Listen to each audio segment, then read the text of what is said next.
Monsieur Traoré Abou, âgé de 174 ans, c'est-à-dire né en 1850, est inscrit sur la liste électorale de 2025.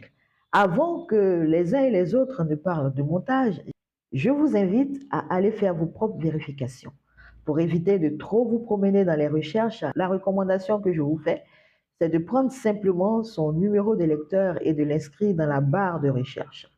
Et lorsque vous l'aurez trouvé, je vous invite tout simplement à faire une capture d'écran parce que c'est un document d'archives et de référence qui va servir dans la lutte que nous menons justement pour que la liste électorale soit révisée en profondeur. De plus, dans un pays de droit, M. Kouibière Koulibaly, que je sais assez responsable, devrait démissionner ou alors devrait être tout simplement démis de ses fonctions parce que là, il y a flagrance d'un manquement au niveau de la liste électorale qui est tant décriée par les partis de l'opposition et les organisations de la société civile.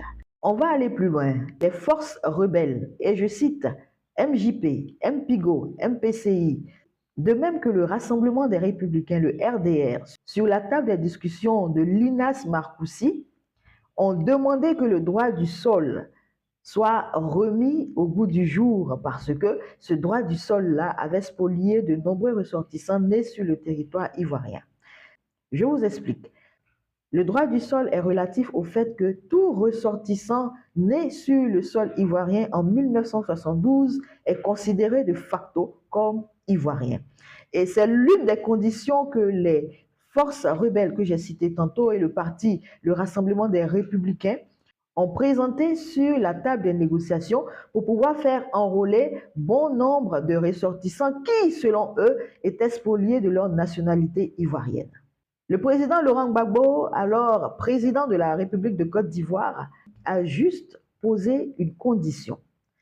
Procéder à la vérification de ces documents avant la naturalisation de toute personne qui demanderait la nationalité ivoirienne, ce qui est normal. Mais les forces rebelles et le RDR ont juste demandé que la naturalisation leur soit facilitée au prix de 10 000 francs pour tous les demandeurs de naturalisation. Vous avez bien entendu 10 000 francs CFA pour obtenir la nationalité ivoirienne. Et c'est ainsi que M. Adamasso, né le 16 février 1960 à Boaké, détenteur de la carte consulaire du Burkina Faso numéro 13 21 70, a réclamé la naturalisation. Bien entendu, quand c'est arrivé au niveau des signataires, ça a été bloqué. Ensuite, dans le cadre de ces vérifications, M. Alafé Wakili, président fondateur de l'intelligence d'Abidjan, a été épinglé parce qu'il s'est prévalu de la nationalité ivoirienne sur la base de faux documents. Il a présenté 3 extraits de naissance différents portant le nom de 2 pères. Sur l'un, on avait Mustapha Amao et sur l'autre, on avait Bakayoko Brehima. Je rappelle qu'au cours des auditions qui ont été menées par les services de sécurité, M. Alafé Wakili n'a pas contesté les faits. Et c'est sur cette base qu'il a été mis en prison pour une période de 18 mois. Mais il sera gracié par le président Laurent Gbagbo. Je vais vous présenter dans la dernière vidéo, vous allez voir toute la mascarade mise en place pour faire enrôler de soi-disant militants RHDP afin de gonfler les statistiques que ce parti au pouvoir qui se réclame de 45% de l'électorat en Côte d'Ivoire, surtout en zone nord.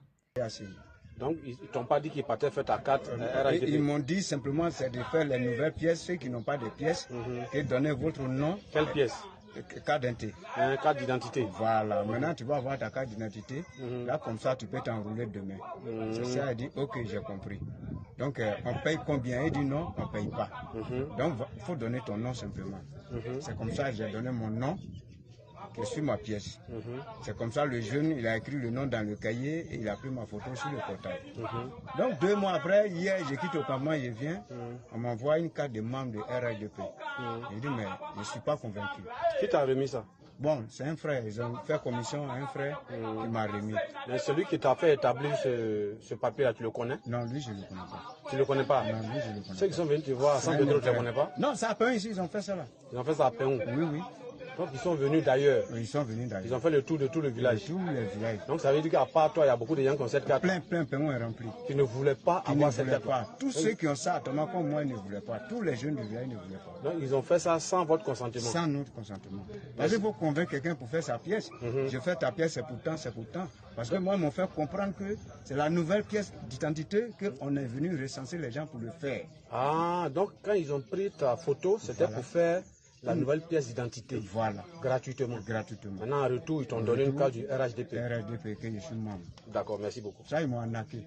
Voilà. Donc maintenant, toi, qu'est-ce que tu veux dire aux Ivoiriens? Bon, moi, je dis aux Ivoiriens que le tricage qui nous a tués, là, ça reprend.